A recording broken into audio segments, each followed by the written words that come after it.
Bonjour, je vais vous présenter un livre que j'ai lu pour Moselle Lire. Le livre il s'appelle U4, je vais vous le présenter. C'est ce livre-là. Il est écrit par Yves Grévet. Il incarne le personnage de Corydwen. La première de couverture, elle me plaît. Il y a le personnage, Corydwen, et on voit une partie de l'insigne du risque biologique. On se doute déjà un peu comme quoi il y aura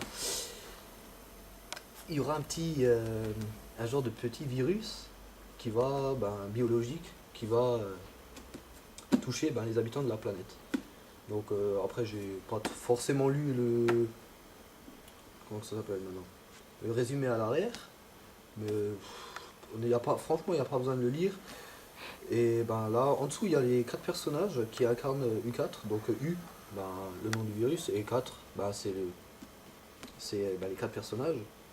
Il y a Corydwen, il y a Jules, il y a Stéphanie et il y a Yanis.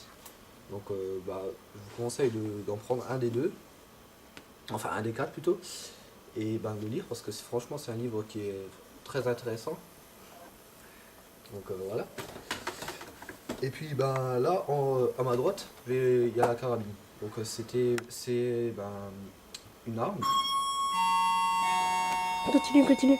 C'est une arme que Corydwen elle portait parce que tout le long du livre La porte. pour se protéger. Et là il y a l'Apache.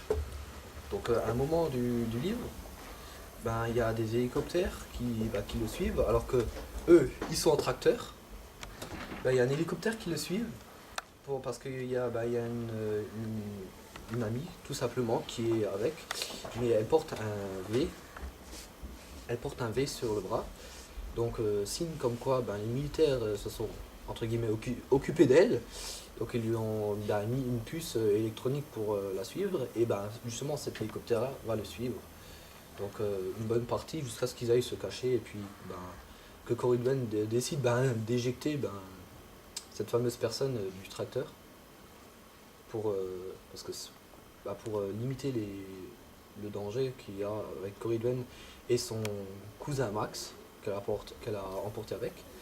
Et puis ouais, après vers la fin du livre, tout à la fin du livre, euh, elle part, elle est censée partir vers le passé pour essayer de détruire le virus. Pour détruire le virus et pour ça, faut qu'elle retrouve Chronos, un personnage, le fameux personnage qui pourrait faire voyager les gens dans le passé. Voilà pourquoi le portail.